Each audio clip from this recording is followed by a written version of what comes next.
Can I have your attention, please? Sabbath Shalom, everyone. My name is Yisrayl Hawkins, and I'd like to serve you forever as a priest starting very soon.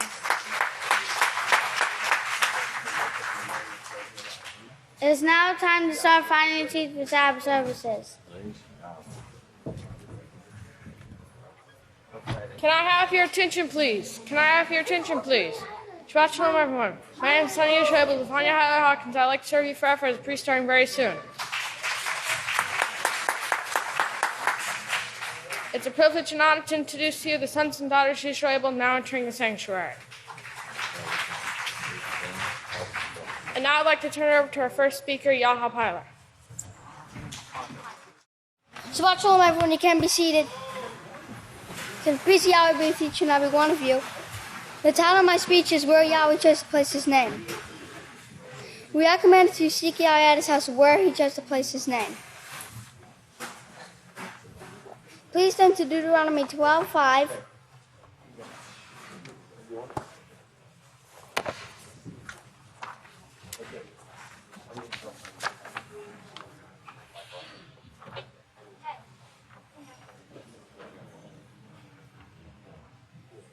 And it says, "But you are to seek the habitation of your father, the house of Yahweh, the place which Yahweh your father shall choose out of all your tribes to establish His name, and there you must go."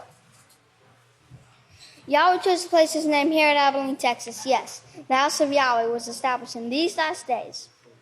Yahweh's house was established in the chief of the nations of all nations, just as it was prophesied. Please turn to Micaiah 4:1, found on page 705.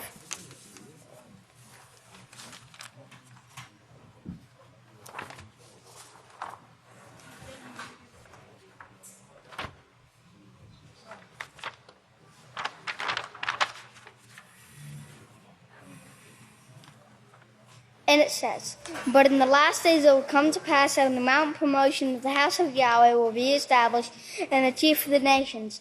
It will be raised above all congregations, and all peoples will eventually flow to it." For my next scripture, turn to Isaiah 2:2, found on page 531.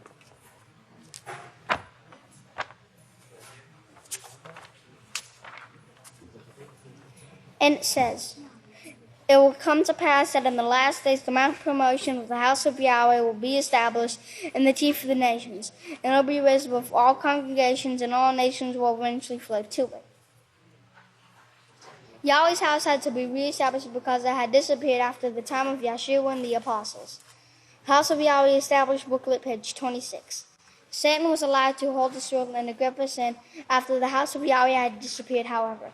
The reappearance of the establishment of the house of Yahweh in these last days, as prophesied in Micaiah and Isaiah, to warn all the nations of the destruction that is coming.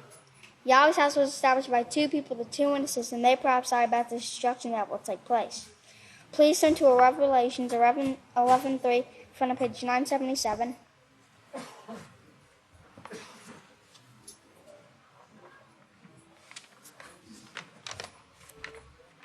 And it says, "And I will give my two witnesses to perform their prophetic offices, and they will foretell events about the last 3.5 years, those cast about with darkness."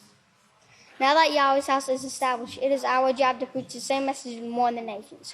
We can only do this if we are seeking Yahweh at His house and learning the truth, so we will not be deceived by Satan's lies.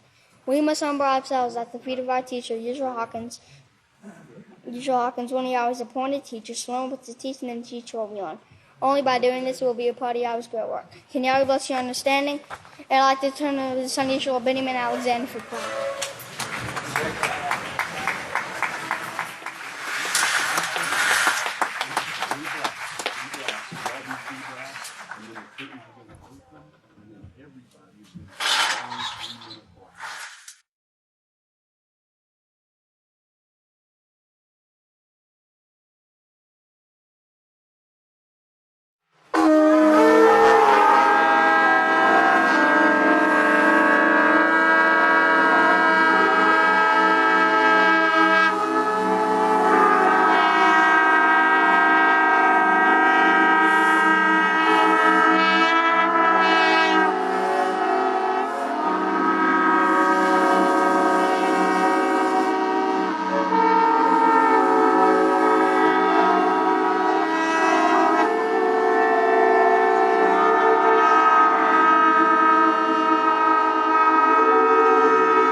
Shabbat Shalom once again. If you'll all remain standing, we'll now turn the services over to the great Kohan Yisrayl Hawkins. Please be seated. The peace of Yahweh be with each and every one of you. You can start by turning to page 725 in the book of Yahweh. Okay, Malachi chapter 4, verses 6. Okay, so this is a lot of the things that I tend to think about, and I wonder, I long to see a lot of this stuff come to pass. Verse 6, and I will turn the hearts of the fathers to the children, and the hearts of the children to the fathers. The title of what I'm going to be speaking about is Forming Belief. So my desire is kind of to lay a groundwork of how you would form belief. In the 16th book of Yisrayl, this is chapter 2 and verse 64. I was going to go through and put all of these page numbers on there, but I didn't do it in time. So it's 1560, chapter 2, verse 64. Let's see. I did underline it, though. So it says here, if you're teaching them, now this is just referring to anyone that's under you that you're teaching. If you're teaching them, teach them with the attitude, here's how I learned it. And a lot of times it's easy to just kind of think that, or maybe you think that you're doing that, but what ends up, the friction that comes between people sometimes and the frustrations, we have shortcomings, and then all of these things accumulate, and sometimes people will just get a general idea that they really just don't like the way that people act, and then they can jump to a poor judgment. I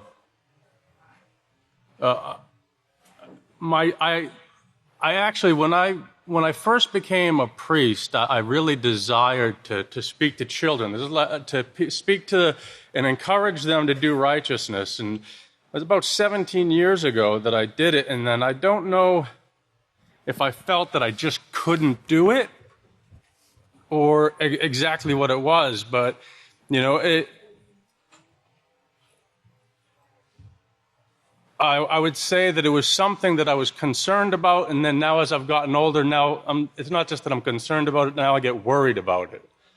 And the question is as a priest, like asking myself first, is am I actually able to do it, like to get somebody interested? Because I mean, I could just say, I could read verse 5 in Malachi, because, you know, it says, I will turn the hearts of the fathers to the children, the hearts of the children to the fathers.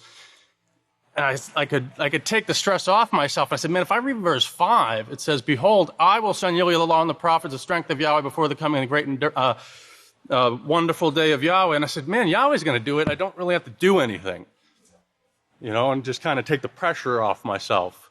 But Yahweh does want to see, like, how we solve problems. And what I think is that, so this is the Feast of Trumpets, the 7th era, and this is the work that everybody looks to. You have Yeshua Messiah as high priest, Yisrayl Hawkins, the last day's witness, and then a body that listens to the testimony that comes out, and then they apply their mind to try to figure out how to solve the problems that they see around them. So this is one of the things that I wonder if I could do it. So, like, technically, like, this sermon, I would say, would take me 4 parts to do. Like, I think I have them lined out. I said, I really think I could do 4 of them. And if you could turn to 1 Kepha 3:15, it's on page 959. This is to be the groundwork that I'll lay. 959. These are just some of the things that I want you to kind of take into your mind, and then I'll try to bring some things to your attention. 959.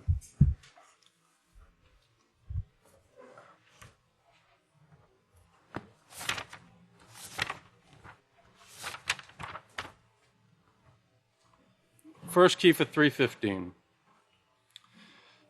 But sanctify Yahweh in your hearts and always be ready to give an answer to everyone who asks you the reason for the hope that is within you, with meekness and fear, humbleness and reverence. So the hope part is what I'm going to focus on when you turn to Hebrews 11, 1 through 3 on page 950.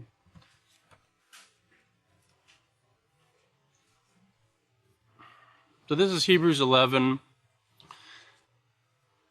This is 1 through 3. Now the faith, okay, is the substance of things hoped for, the evidence of things not seen. For by it men of old obtained a righteous report. Through this, the faith, we understand the worlds were formed by the command of Yahweh, so that the things which were not in evidence are now seen, coming to pass. So I don't know if I'll remember to do it. It's in my notes, but like there's three things like overall that I think about that I think deal with how I would understand prophecy. Okay, and what I mean by that is, Pastor has always stressed that prophecy is the main thing that you look to. Like that's how you know Yeshua was the Messiah. That's how you know Yisrayl Hawkins is the last day's witness. And I was looking for it in my notes, and I would say when I thought I heard this, it's like it scared me hearing it to some degree, because it's I would say maybe I didn't understand, but I want to say one time I heard Pastor say the proof of Yahweh's existence is prophecy. Okay, because I think it's because of the fear that I would have. It'd be like, I don't know. It's prophecy for me is such a hard thing to understand, you know, and I certainly don't claim to be able to do it. Learning, but it was just such a scary thought for me, you know, that, you know, do I have what it takes to wait on Yahweh? It's just, I guess, fear of unknown, you know. But, you know, love casts out all fear. In the mark of the beast, it says, you know, the things that are coming, you know, these prophecies in the future should remove the fear from you. And I guess some of the things that I think about is there's just, like when we did the workshop class and there was the evolution newsletter, and it said that there's two things, you know, getting somebody to believe the scriptures. It stated first, you know, try to get someone to believe the scriptures, because there's been so much brought out to tear it down. And then the second thing was to actually get people to read it. And if you stressed on that, it's like when you don't understand something and then you have to read it, sometimes you feel like you weren't better off after you read it, you know, because you didn't understand it. So the three things that I think of is a religious belief, for lack of a better category, religion, politics, and science. Okay, and these things are all based off of just someone's belief system. Okay, because I don't know, I look up words, I'm obsessed with it sometimes. If I can do it. So politics, right, means city. Okay, and city means gathering. And we gather on the Sabbath, you know. So all of these things, some of them it's like the Peaceful Solution books. They go in categories. How you apply this law to your family, how you apply it to the neighborhood, and how you apply it to the nation. And I want to stress to people what my desire is. When I came to the house and I learned of Yisrayl Hawkins, okay, I made a statement one time where when I first came to the house, I really didn't know anything. I didn't know anything about the scriptures at all. When I got baptismal counseling, I just said yes to everything, you know? And it's not that I didn't believe, I did. But I couldn't give you any information. It's do you believe Yisrayl Hawkins is the last day's witness? And I'm like, is that a thing? Yeah, I do that, you know? But I didn't know. But I had the knowledge. I knew how important he was, but I couldn't tell you a prophecy where he was. I didn't even know there were 2 witnesses. I didn't even know there were 613 laws. I didn't know any of this stuff. I knew basically the Bible existed, and I knew who the Savior, that I knew the existence of a Savior. That's all I knew, though. And when I would hear Pastor make statements that would correct false religious belief, in some instances, I never even had the belief to begin with. And I didn't know what I was combating against. And so I didn't know how to apply it. And what I felt like to some degree was just lost.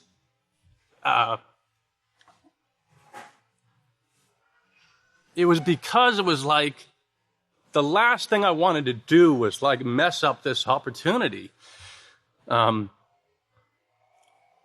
If you could turn to Acts 17, this is on page 859. I like to give in sermons where I sound tough, not where I get emotional. Next sermon is to be the sermon where I sound tough.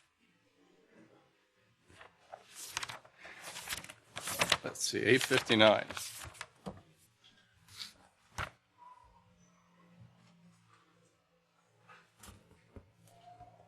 Okay, this is Acts 17:27.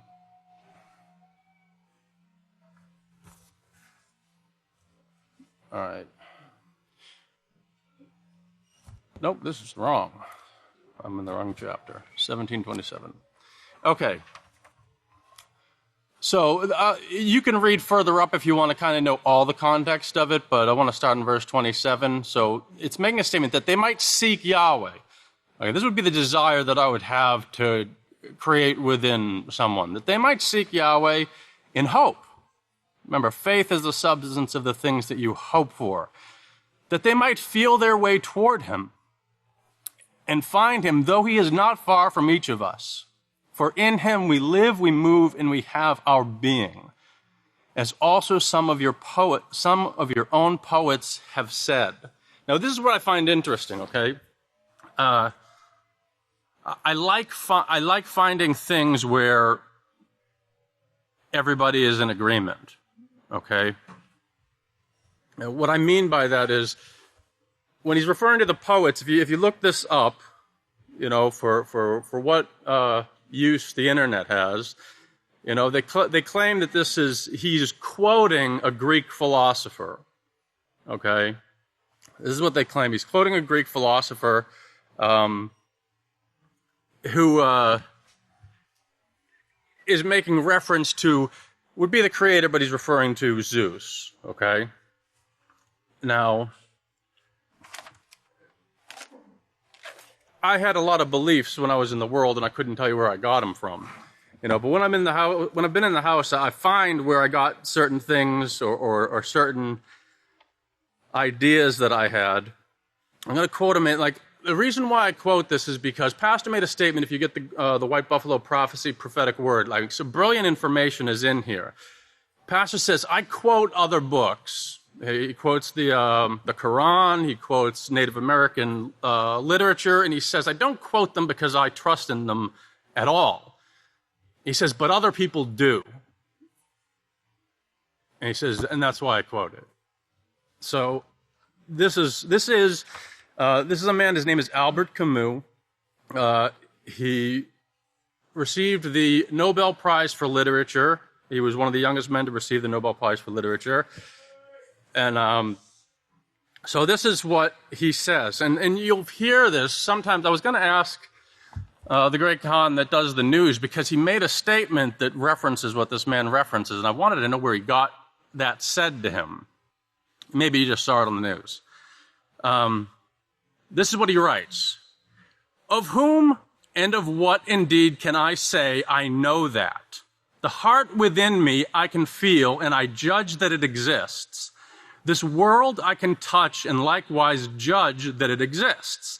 There ends all my knowledge, and the rest is construction.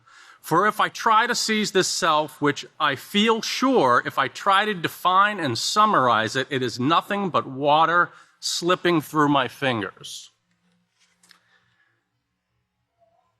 I'm going to skip over a little bit, and he writes, and here are trees, and I know their gnarled surfaces, water, and I feel its taste, the sense of grass and stars at night, certain evenings when the heart relaxes, how shall I navigate the world whose power and strength I feel?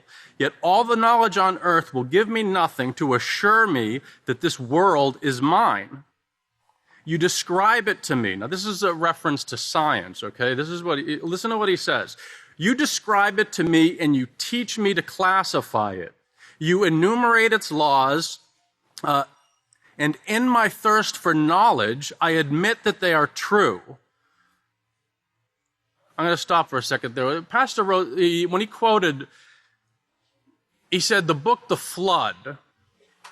He says there's several books on the flood, and he says everybody's written, like you can write a book on the flood, he says, but they all use the same source information. Okay? So when you have facts, doesn't necessarily mean that you're, knowledgeable of something. I mean, you can categorize certain things incorrectly. But he says, in my thirst for knowledge, I admit they are true. You take apart its mechanism, and my hope increases. At the final stage, you teach me that the wondrous and multicolored universe can be reduced to the atom, and that the atom itself can be reduced to the electron. He says, all this is good, and I will wait for you to continue. But you tell me of an invisible planetary system which electrons gravitate around a nucleus. You explain this world to me with an image. I realize then you have been reduced to poetry. You shall never know. And have I the time become indignant? You have already changed theories. Okay? This is what the world has to offer. Pastor makes a statement about, I might have to skip. Okay. 16th book of Yisrayl, chapter 14 and verse 37.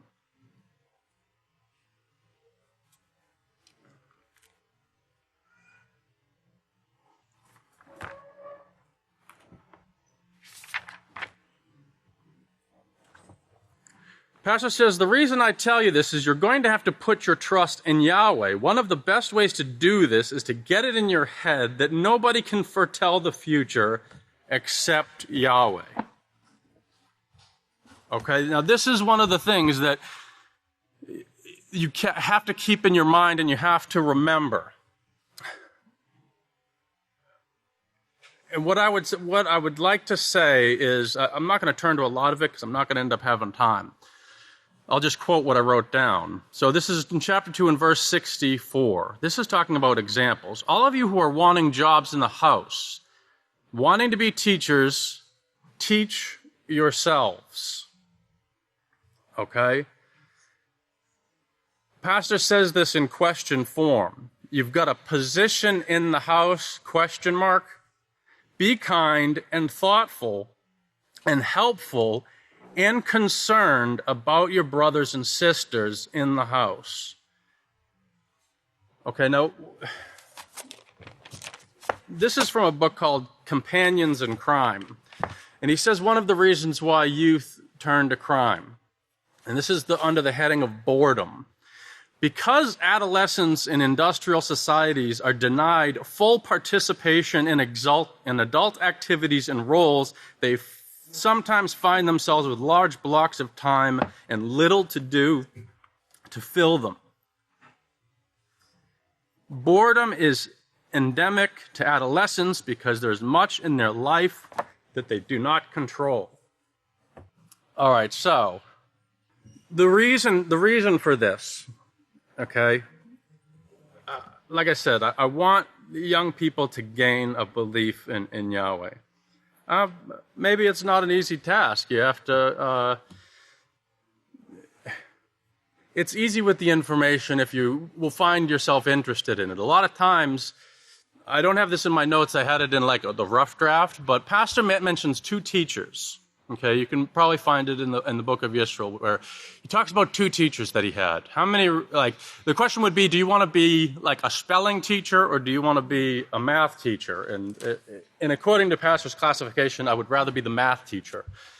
Because Pastor, he talks about how he's spelling all these words, and the teacher simply did not believe he could do it and believed he was cheating. And he made him go up to the front of the class. I guess he couldn't look at the words, and humiliated him. And Pastor said, well, I'll never do that again. You know, but when he talks about his math teacher, it's endearing. She sat him down. She's like, I understand why you're not getting your studies. And that might be a different teacher. But one of the ones I know was the math teacher, and Pastor said, she's like, you know, Bill, I want you to write a 0, and he says, every time I do that, you give me an O. You know, really wanted the, which is kind of funny, right? So, but he loved that teacher. And like, this is kind of what you have to strive to be. Like, yes, the people should respect the supervisor, and they should respect everything. Like I try, if you do, you try to make your supervisor look great is the goal. Your job is to make your supervisor look great. Like that's one of the jobs, because then, like, I remember I said that to a manager one time. I was like, man, if you go for that higher position, and I'm going to go for your position. Like, but I wasn't like, man, I'm taking your position. I just said, man, go up higher, man, and I'm going for yours. And he laughed at it. And so, but so you have to look up everything that you teach. And one of the things, like, I was like, how do you get young people to actually just be interested in what you're talking about anyways? You know, math, I don't know that many people put that math in the interesting category. But one of the things that I'm going to use, and the reason why I do this is I found out that for some reason children like this, and I think I have a reason why, and I don't have time to go into it. But, and this is like, I have safety done this to some degree. And I was like, to some degree, children that I have seen as they get into older ages have loved conspiracy theories, right? And they would like to talk to me about conspiracy theories because I'm a sheeple. Like, I like to, I really just believe what everybody tells me, okay? And that's okay, because if everybody agrees, then I'm not worried about it, you know? You know, Yahweh says, my sheep will hear my voice.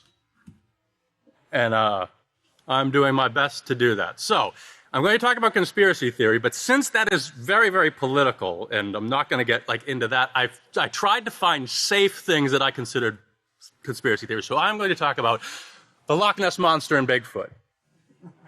Okay? And I told it to one of the people, and they said that would be interesting. I'm going to look and see if he's sleeping. I don't know where he is.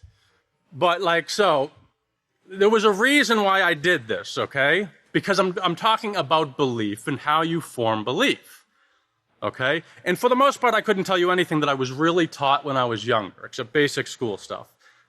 But one of the things that I was taught, because it was either on the news or so, is like the Loch Ness Monster. Like, I heard about this. Can I use this thing right here? Okay, so I saw this photo when I was younger. That is referred to as the surgeon's photo of the Loch Ness Monster. And this is prophetic, because that photo was taken in 1934. Coincidence, House of Yahweh? Okay, so it was taken in 1934. And I wanted to believe in the Loch Ness Monster. Like, you could take a vote right now, like, which one did I want to believe in more, Bigfoot or the Loch Ness Monster? I like the Loch Ness Monster. I don't know why, but I probably do know why. But, so, it's called, and I remember, like, I didn't have a very firm belief of the Loch Ness Monster. I was not afraid of the Loch Ness Monster. None of that stuff. But in 1994, it came out that that photo was a hoax. And I remember being so disappointed. I was like, I mean, I guess you could find other photos, but that is the most famous Loch Ness Monster photo, and it is fake. Okay, so that was a disappointment for me. Now, anyone that, like I said, sometimes these are sensitive issues. Anyone who believes in the Loch Ness Monster and Bigfoot, I will tell you why I do also believe, even though I don't, but I do. And I'll tell you how, if you want to continue believing in the Loch Ness Monster, I will quote Pastor, and he will give you permission to still believe in them if you want it. If I don't quote it, you can find me afterwards, and I'll tell you where it is. It may not be what you think. Okay, now this is the Patterson film, also referred to as the Patterson-Gimlin film. And that is, I believe it's frame 352. Like, the people are so interested in this, they know how many frames are in this. 954 frames. Like, they could do bizarre stuff, like bizarre facts. You want to hear bizarre facts? The Patterson film is 23.85 feet long. Like, I don't know why you'd need to know that, but that's how long the film reel is. Like, you can find all these just facts about the film, but it doesn't, that's just, you can believe what you want to some degree on that.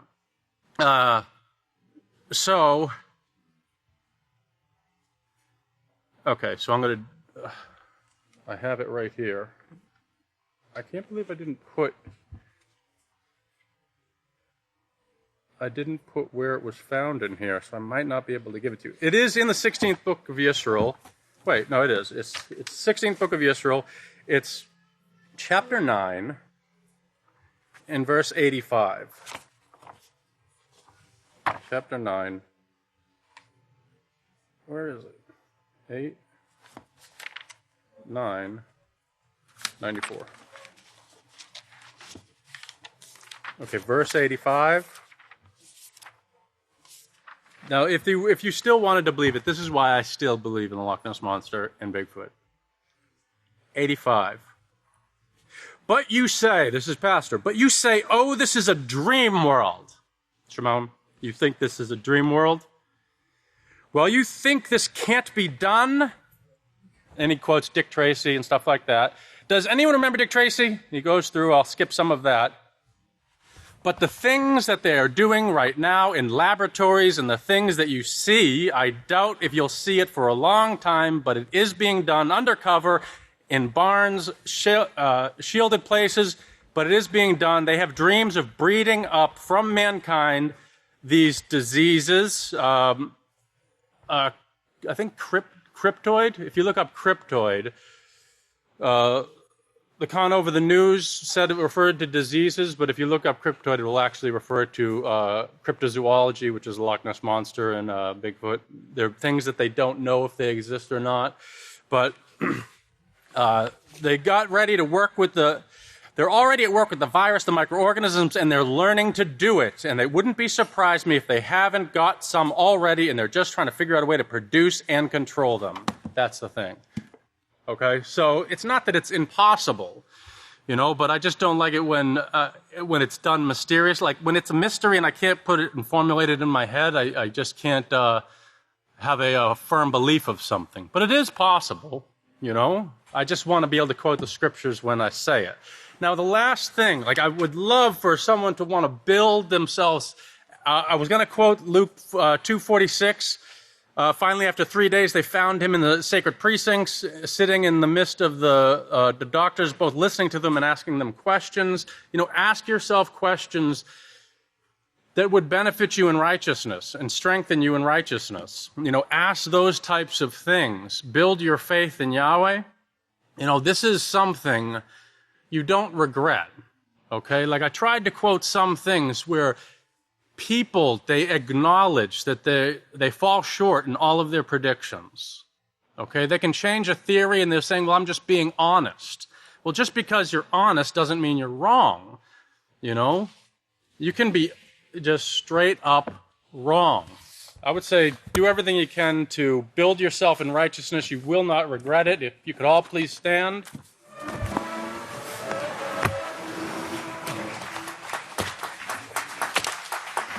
The great Khan Malakia.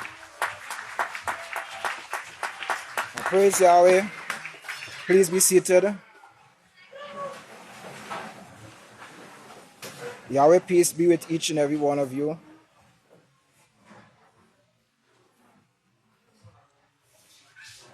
The title that I've chosen for this sermon is Don't Lose That Joy, because that's the only way you will be ready to meet Yahshua. Right? And let us start off by looking at Matthew. Go to the book of Matthew. Yahshua always speaks in parables, and he said that we are the only ones that will actually understand the parables. And this parable that I'm about to read, it took me some time to really see a little of what Yahshua is speaking about. But let us go to Matthew 13, because Yahshua said, he's speaking parables because those who he was speaking to won't understand, and we are the one that was given that secret, or the kingdom of Yahweh, to really understand the magnificence of Yahweh's kingdom. But in Matthew 13, let us look at the parable of the hidden treasure. That is verse 44. He said, again, the kingdom of Yahweh is like treasure hidden in a field, which when a man has found it, he hides it again, and then in his joy, goes and sell all that he has and buys that field. And now, this is what, if we go back up to the first thing he said, the kingdom of Yahweh is like hidden treasure in a field. Right? Now, that field. Okay, let me back up a little. All right? He hides it again, and then in his joy, goes and sell all that he had and buys that field. And this is what we all did. Right? When it says, sell all that we have and buys that field. And this is what we all did. We laid down our lives for the work of Yahweh. That is selling all that he had. Because what we had, all the material thing that we had, it boils down to nothing. The only thing we have is our lives. So when he said he sell everything, is our lives basically is what that we sold to come to the house of Yahweh.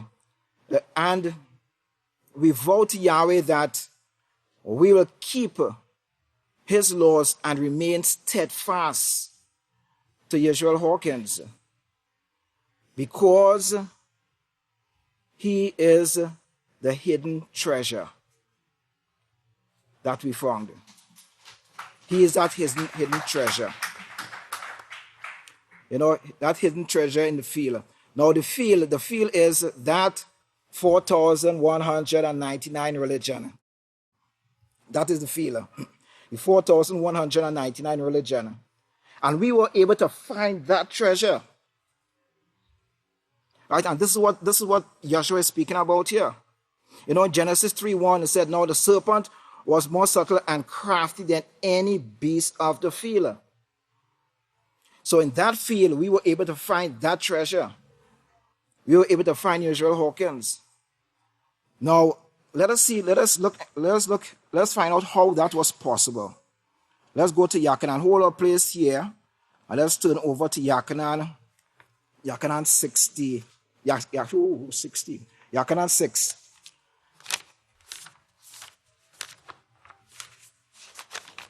Yakanan 6.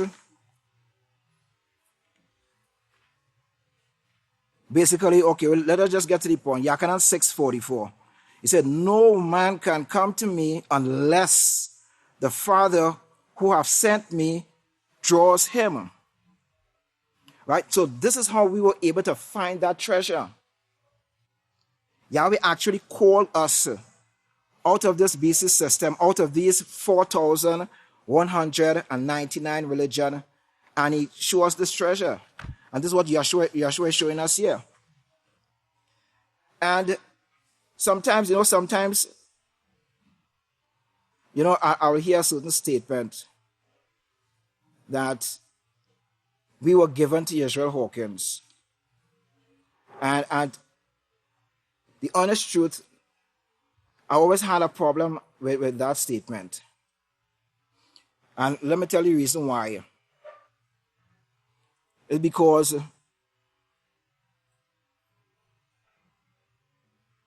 we were all like sheep heading to the slaughter.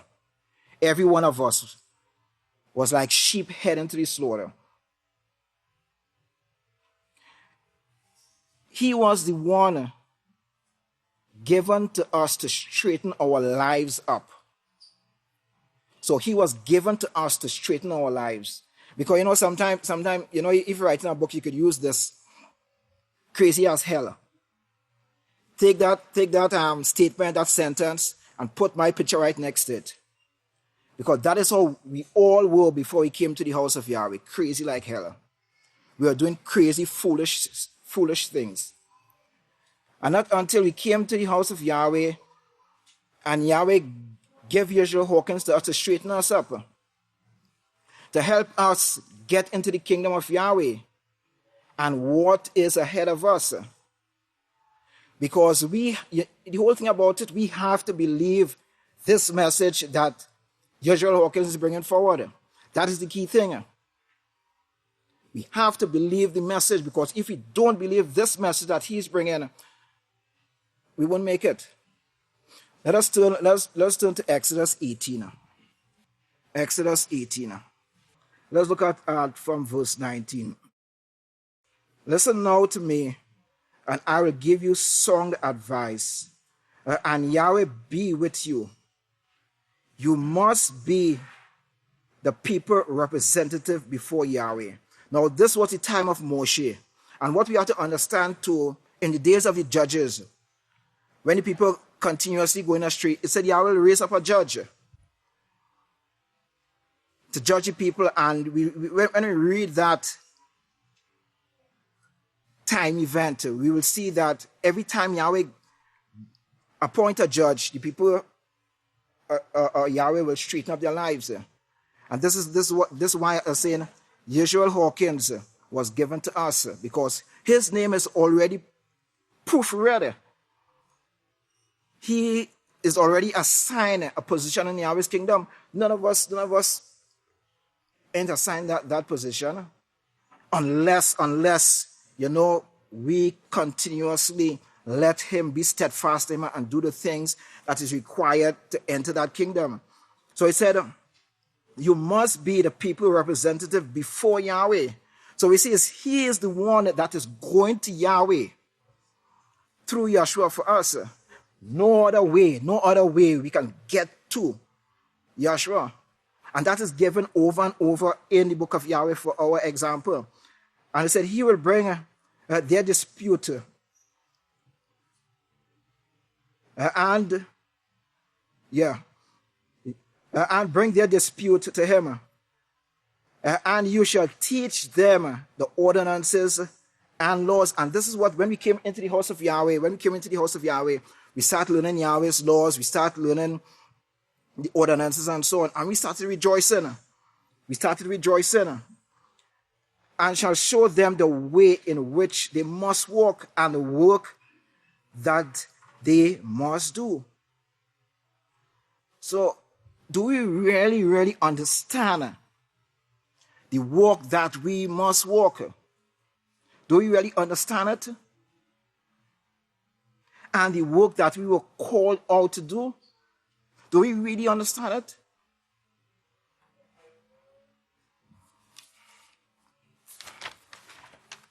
Now, remember it said, he will be the representative of Yahweh to us, right? And he is going to guide us into the kingdom and show us what is ahead of us. Let us turn to Yahaqob 33. Yahaqob 33. Let's start from verse 1. Again, the word of Yahweh came to me, saying, Son of man, speak to the children of your people, your own countrymen, and say to them, when I bring the sword upon the land, and take upon myself one man from all the people of the land, and set him as a watchman.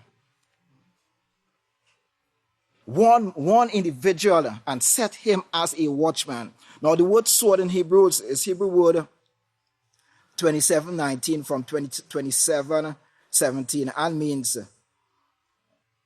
to desolate, destroy, kill, decay, destroyer, dry up, surely, lay, lie, make waste. So we know he set this watchman, who is Yisrayl Hawkins, to bring this message. But he said, when he see the sword coming, all the calamity, when he see the nuclear war is coming upon the land, if he blows the trumpet, and this is what he has been doing,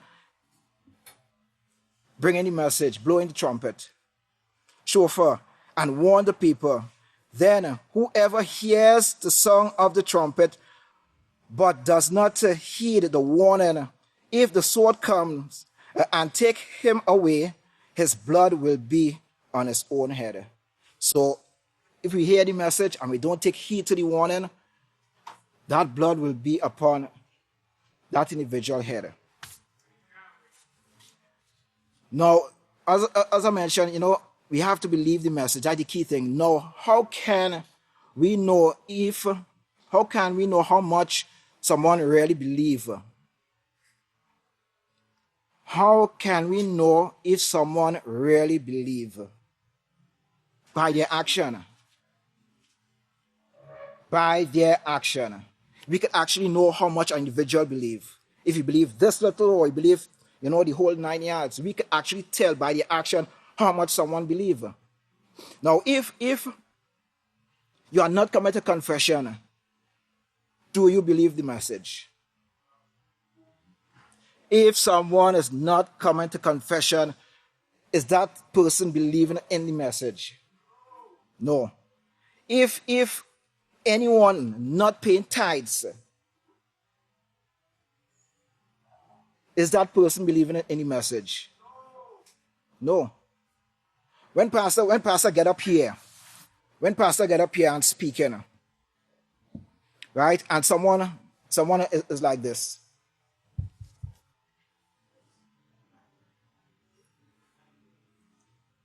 Texting whoever fall away, brother, sister, child, daughter, texting away. Is that person believing in the message? If pastor get up here and someone is like this, You know, pastor is speaking and someone is like this.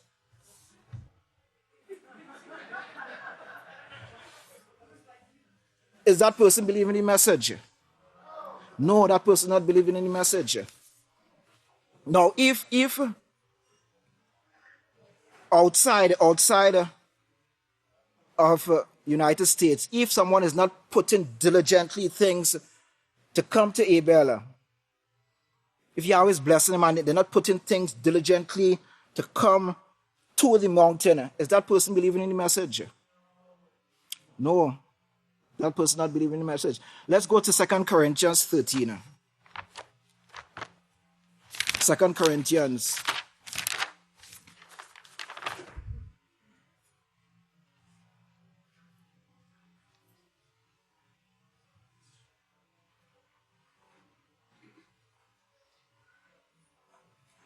Okay, just for sake of time, let's just cut to the chase. It said in verse 5, it said, examine yourself. Examine yourself to see whether you are in the faith. Examine ourselves. You know, because like I told a priest, I said, you know, who is a fool? A fool is someone who fools himself. That is a fool. And if we can't examine ourselves to see if we are in the faith that was once delivered, if we are fooling ourselves, well, Proverbs spoke about you. Yep, you are a fool. Do not believe the message. Let's look at, go over to 12, 2 Corinthians 12. Let's just look at 20 and 21. But this is Shaul wrote this, but Yeshua is also, speaking about this. He said, for I fear that when I come, I might not find you as I would want, and that you might not find me as you want me to be, that there might not be contention. So he start going through different things. Contention, jealousy, outburst of anger. Outburst of anger. When we're supposed to be setting a righteous example, we get all flustered up. Especially if we are, what is the word? We have been here a very long time. Are we demonstrating these things to people who now came in or is babe in the faith? What are we teaching them? What type of example we are teaching them? Are we teaching the kingdom of Yahweh? Are we teaching it? No, we're not teaching it. This outburst of anger, fraction, this little clique here, this little clique there, division, separation. Are we teaching the kingdom of Yahweh? Slanderers, backbiters, gossipers, arrogant, all these things. Once we are doing all these things, we not.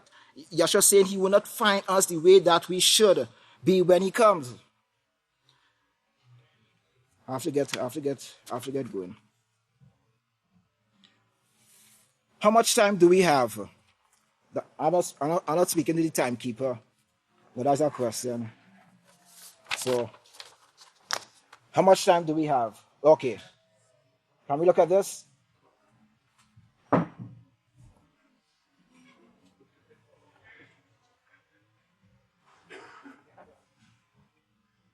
That's the amount of time we have.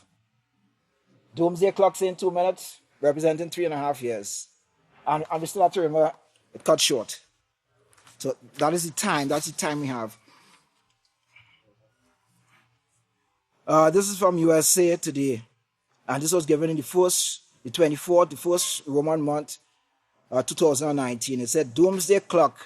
It's still 2 minutes to midnight because the nuclear weapons, because of nuclear weapons and climate change. The closer to midnight we are, the more danger we are in.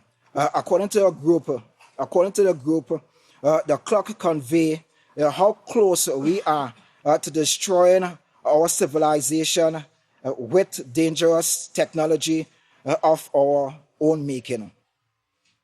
But to the end of it, he said that, okay, it is still 2 minutes to midnight. The bulletin reported on 5th day, humanity now face two threats. But he said to the end, he said, of which it would be cause for extreme concern and immediate action. Right? He said, well, and when I read this article, I said, man, this is only the House of Yahweh, he's speaking about, or he's speaking to. But let us go quick. Let's go to Revelation 7. Revelation 7. Let's start from verse 1. It said, after these things I saw, I read it just as it is. After these things I saw 4 Malachim standing on the 4 corners of the earth, holding the 4 winds of the earth. And we know the winds is winds of war. So that the wind should not blow on the earth, nor on the sea, nor on any tree. And I saw a Malach ascending from the east, having the seal. And we know the seal is the laws of Yahweh, of the living Father. And he cried with a loud voice to the 4 Malachims, to whom it was given to hurt the earth and the sea, saying, hurt not the earth, neither the sea, nor the trees, until we have sealed the servants of our Father in their forehead. When that time comes, that means the sealing is already complete. No extra time. That's not the time to play, okay, Mother Teresa, you're playing Mother Teresa and coming and, the most holy. That won't take place here. Right? That time is already expired, because he said, wait until that time have come. And when this took place, sealing is completed. Let us go to Psalms 91. And this is something I'm just revisiting here, what I had mentioned in previous sermon. Psalm 91 verse 1. It said, he who dwells in a secret place. And we know where the secret place is. Who don't know where the secret place is? Where is the secret place? House of Yahweh of the Most High will abide under the shadow of the Almighty. And we know this shadow. We know what this shadow is, because Pastor went through all these things. The shadow is the shadow of protection. The feast days, Sabbath days, these are the protection that Yahweh have put upon us. Right? But this word abides from Webster, it means to remain steadfast. From Webster, it means to remain steadfast. Faithful to. Right? Faithful to abides. Who abides in your house, Yahweh, will remain steadfast and faithful to. It said in Strong's is 38:85, and it means to stay permanently. It's not one foot on this side and 1 foot on that side. It's to stay permanently in Yahweh's house. It said to stop. This is what it means, abides mean. In Hebrew, it means to stop. And you know what it said? Usually overnight. Usually overnight. Doomsday clock. 2 minutes to midnight. And it said over. Usually overnight. It said to endure. Right, let's go to Matthew. Matthew chapter 24. Now, the whole of 24, Matthew 24, is written for our end time. And if you don't understand this, something is definitely wrong. Something is definitely wrong. Now, Pastor said the book of Yahweh was divided into chapters and so on. So the 24 is written for our last generation, for us. So if it didn't have any chapter, 24 will continue from verse 1 and 25. But listen what he said. the kingdom of Yahweh might be compared to 10 virgins, or who took their lamp and went out to meet the bridegroom. It said, and 5 of them were wise and 5 were foolish. Those who were foolish took their lamp, but took no oil with them. It said, while the wise took oil in their jar with their lamp. But whilst the bridegroom was delayed, yes, it was delayed. It was delayed 7.5 years. The peace plan, it had a time event in the first 3.5 years and the last 3.5 years. It was delayed for a period of time. They slumber and slept. He said, all of them. Now, this is, when we look at it, it's every one of them, the 10 of them slumber and slept, because it said, but while the bridegroom was delayed, they all slumber and slept. And here we go again. And at midnight, going back to Psalms 91, to remain usually overnight. And at midnight, there was a cry made, behold, the bridegroom comes, go out to meet him. Then all those virgins arose and trimmed their lamp. And then the foolish said to the wise, give us some of your oil, but for our lamp have gone out. But the wise answers, saying, no, they may not be enough for us and you, but go instead to those who sell. Now, this was a kind of what kind of thing it was? It's just a statement. I forgot the word, but it was a statement, a sarcastic remark, basically. Well, go and buy from those who sell, and buy for yourself. But while they went to buy, the bridegroom came, and those who were ready. Now, this word ready.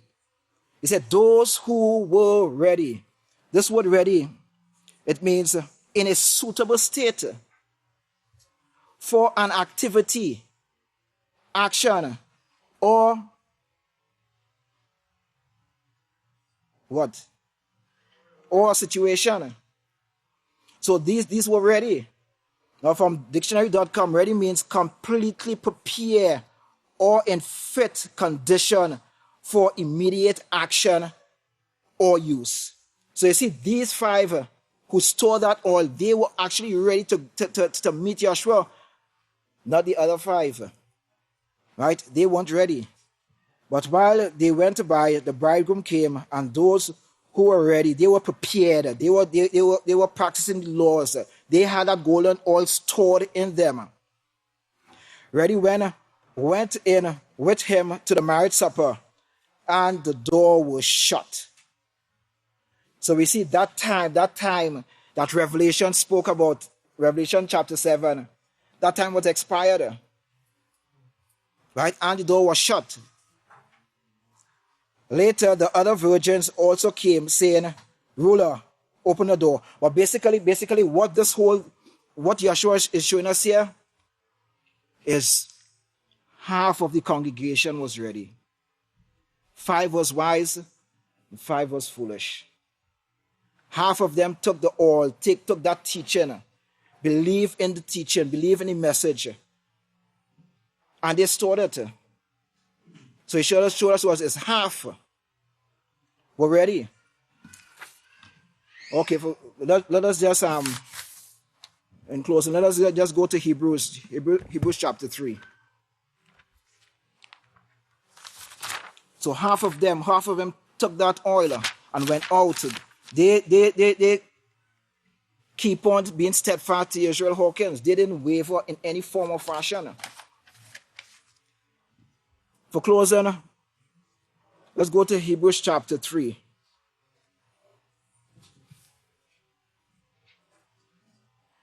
Verse 7 said, Therefore, as the Holy Spirit said, today if you will hear his voice, do not harden your heart. He said, if you hear the voice of Yisrayl Hawkins, the message, believing in the message, don't harden your heart. As in the day of provocation, in the days of trials in the wilderness, where your fathers test me, prove me, and saw my works 40 years. Therefore, I judge that generation. They do always go astray in their heart, and they had not known my ways. So I vow in my judgment, they will not enter into my rest. And this is what we are actually looking forward to. That rest from this chaotic world. This is what we are all, being steadfast to Yahweh for. To enter that rest where the kingdom of Yahweh is fully covered, have fully covered the earth. It said, be on guard, brothers, sisters, that there not be any of you an evil heart of unbelief and departing from the living Father. So I say, and remember Pastor said, Yahshua write Hebrews, and this is what Yahshua is pleading with us. He's pleading with what? Don't harden your heart to the message that is coming. Give an ear. Time is very short. Pastor said 3.5 years, start the last 3.5 years, believe that message and make, all the action that has been, possible for everyone to enter the kingdom. So with this, will you all please stand?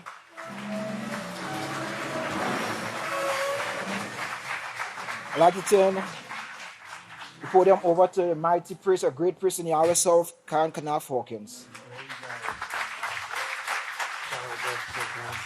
Shabbat Shalom, everybody. Please be seated. The peace of Yahweh be with each and every one of you. I'm going to kind of follow there with the great Kahan left off at. This thing about being ready and actually being, this last 3.5 years is coming upon us just the way that everything was prophesied. I'm going to be going mostly out of this book right here, the 9th book of Yisrayl, The Chosen Branch, Part 2. And sermon that we're going to cover, well, first of all, the title of the sermon is The Trumpet Has Sounded for the Last 3.5 Years. The trumpet has sounded for the last 3.5 years. We're going to start in Revelation 10:7, okay, page 977. 10:7. Okay, speaking about our great pastor and overseer. Let's go, 10:7. It says, but in the last days, and I put because in the last days of the voice of the seventh Malach, when he will begin to sound the great secret of Yahweh. And this is a lot what we're going to cover about today too, because this feast is symbolic of that. It's symbolic of Yahweh's entire plan. Okay, the 7-lamp lampstand. The great secret of Yahweh would be finished. And this means to actually reveal, what Pastor is doing. He's revealing this plan to us, this great secret, so that we could be well equipped when we go in the kingdom. Without it, we won't have the job that Yahweh has in store for us. Okay? As he declared to his servants, the prophets. And of course, this has all come to us through Yisrayl the witness by prophecy. Okay? Now this word sound in 10:7, where it says when he will begin to sound, is 4537 in Strong's. It's from 4536, and it means a trump of Yahweh. Okay, a trump of Yahweh. A trumpet used in Yahweh's service. And of course, this kind of reveals more of the secret, the great secret, the complete plan of Yahweh. He was commissioned to give this plan to us. Okay? Now you can go up to verse 5, and the Malach which I saw standing upon the sea and upon the earth. Now this has been, taught to us to know and understand that this message that is being taught in these days is the only time that it's going throughout the entire earth.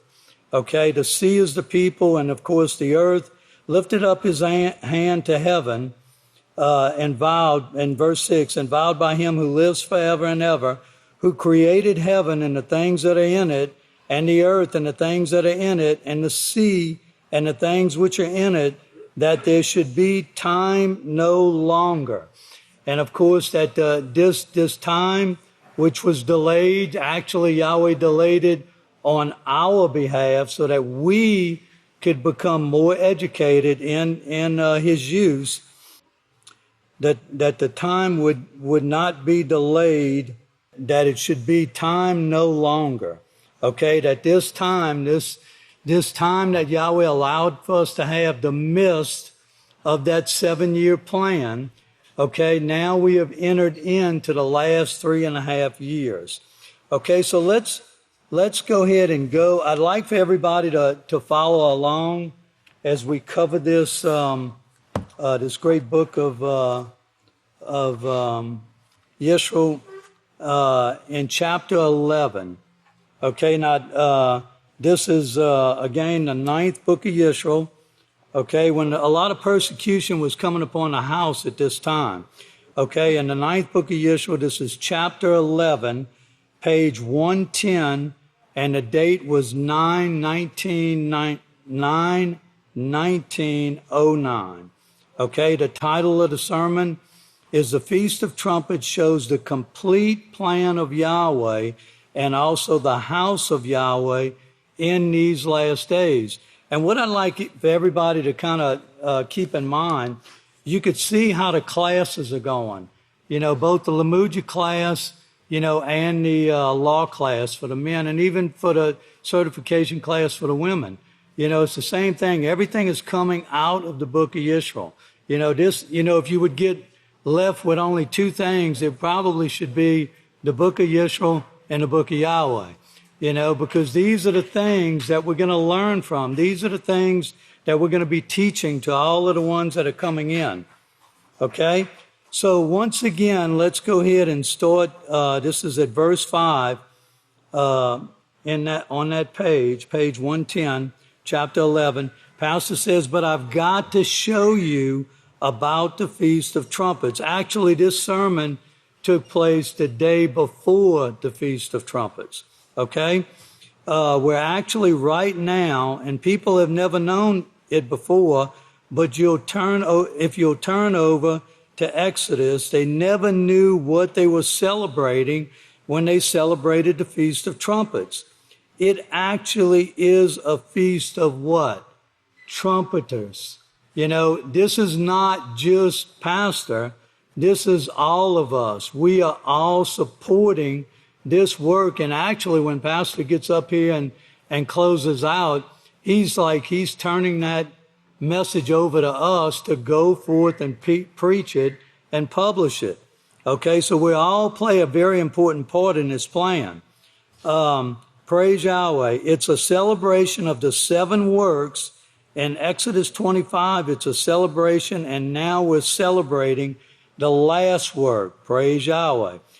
Pastor goes on to say, the Feast of Trumpets is the celebration of the complete plan of Yahweh, as Revelation says. And of course, it's spoken of in Genesis. Yeshua's spoken of in Genesis. We're spoken of in Genesis. And then if you watch carefully throughout the scriptures and you know what to watch for, or if you can associate the scriptures one with another, here a little and there a little, then you will find this plan of Yahweh. So he's getting ready to go into detail about the plan. Okay? It's such a magnificent plan, and some of it is hidden. We can surely see the reasons for that because Satan wants to destroy this. She wants to destroy this last work. Okay? Now we're going to go to verse 9 in that same chapter. About halfway down, Pastor says, you must endure. Now, again, remember, this was Day of Atonement was coming up, And this, for those that have been here for that period of time, can remember, that was a Day of Atonement that we wore the orange banners. If everybody remembers that, because it was a time, that persecution was coming upon the house. Okay, you must endure in order to have a part in Yahweh's kingdom. And if he doesn't know you want it more than anything in the world, you won't get it. Okay, that's a promise. We've got to want this more than anything else in the world. Okay, it's a gift that has got to be really loved and appreciated in order to get. That's the knowledge of the complete plan of Yahweh. It's a gift to us. Okay, that's part of it, the knowledge of it, that we're celebrating tomorrow, starting at sundown this evening. Now, if everybody would please turn over to Exodus 25, we're going to go to verse 37, okay? Exodus 25:37 is on page 66 in the book of Yahweh. Okay, Pastor says, here in Exodus 25:37, so he's going to start explaining to us about the lampstand. He says, then make it 7 lamps and set them up on it so they may light the space in front of it. We have got to be that shining light. This message is the shining light that goes out. Okay? And in verse 38, it's wick and so forth. And in verse 40, it says, you see that you make, and Pastor says, we just put them here, but it should be, and I brought this out before, make them according to the pattern. Okay, everything is according to that pattern. I know we think of a pattern like a woman thinks of a pattern of a dress or something like that. And if I can get this over to you, what the pattern actually means. Okay, now, and go up now to verse 32, okay, still in Exodus 25. It says, 6 branches are to extend from the sides of the lampstand, 3 on one side and 3 on the other, of this 7-lamp lampstand that you see in verse 37. Now, Pastor says, well, the pattern that he's speaking of here is the pattern of his whole work or plan. Like a plan, his laws are, of course, the pattern that brings about the righteousness that he wants, and the 7 works that he has prophesied and ordained. Just remember, we're just part of it. There's been 6 eras before us. We're the culmination, like Pastor spoke about before. And the 7 works that he has prophesied and ordained, okay, and he says, be turning over to Zechariah, and we're going to go to Zechariah 4:1, found on page 718. Okay? The 7 works that he has ordained is to bring this dress totally, or the pattern of this dress together, to where it will be one complete garment. And I just find that very interesting, that this is the time that the garments came out in Yahweh's plan. But he says it will be one complete garment, or in this case, it's one perfect holiness that the 7 works are to bring forth. It's a pattern of bringing forth a perfect holiness to his people, a holiness that they will not want to give up. So it's just like what Pastor had said before. We've got to want it more than anything. This has got to be the desire of our heart. Okay? Now, he's going to go to Zechariah 4 here now. Pastor says, now here in Zechariah 4:1, it says, and the Malach who talked with me came again and wakened me. He came again. If you look back to Zechariah 3:8, so you could turn back to Zechariah 3:8, he was saying or telling Zechariah to write this down, okay, to record it. Okay, Zechariah 3:8 reads, hear now, O Yeshua, the high priest. And Pastor says, now this is the high priest, and we know that this is working with Pastor in the last days. Now this is the high priest, our high priest and king, over this last day's work, which was spoken of in Genesis. And he says, tie your donkeys to the branch, because the donkeys are going to be doing the work in the last days. We are, brethren, we are those donkeys. Okay? And that was the prophecy that I brought out not too long ago for you. So you could see a lot has taken place in the teachings that Pastor has brought forth from this. This sermon was given in 2009 and we're in 19. So this was 10 years ago. You know, think about all of the knowledge and the wisdom and the understanding that Pastor has brought forth just in this thing, you know, about the secret of Yahweh. Okay? Now, Pastor goes on to say, but he says here to Yeshua, our high priest over the house of Yahweh, he says in verse 8, hear now, O Yeshua, the high priest, you and your companions who sit before you, for they are men wondered at. For behold, I will bring forth my servant, the branch. You know, so this prophecy reveals the bringing forth of Pastor in the last days, the last witness of the last two witnesses that I think we'll cover in Revelation. And continuing on there, Pastor says, let's see here, Zechariah, 4:2.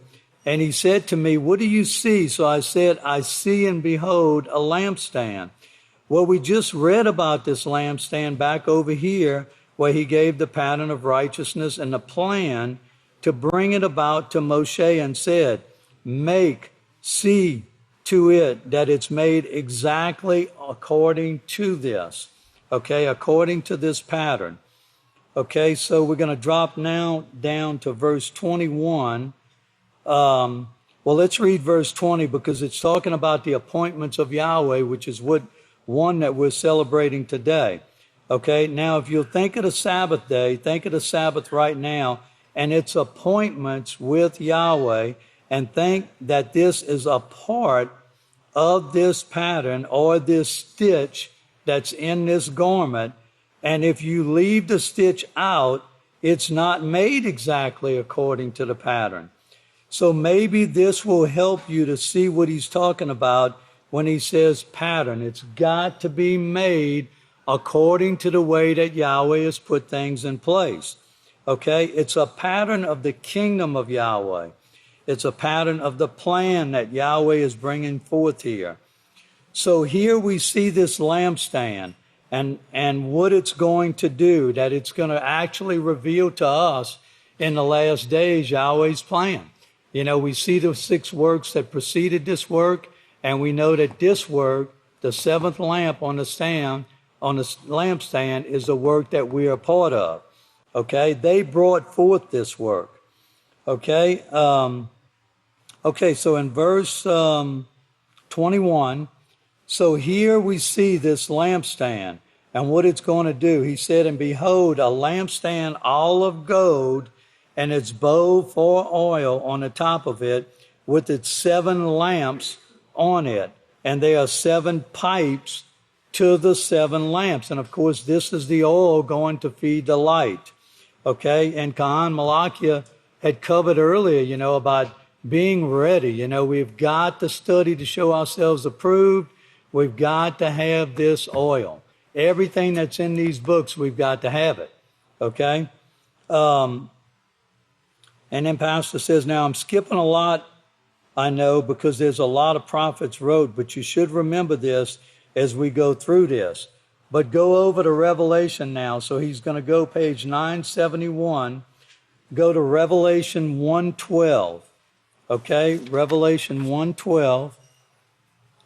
And let's see here. We're going to drop down in that book of Yisrayl. We're going to drop down to 27.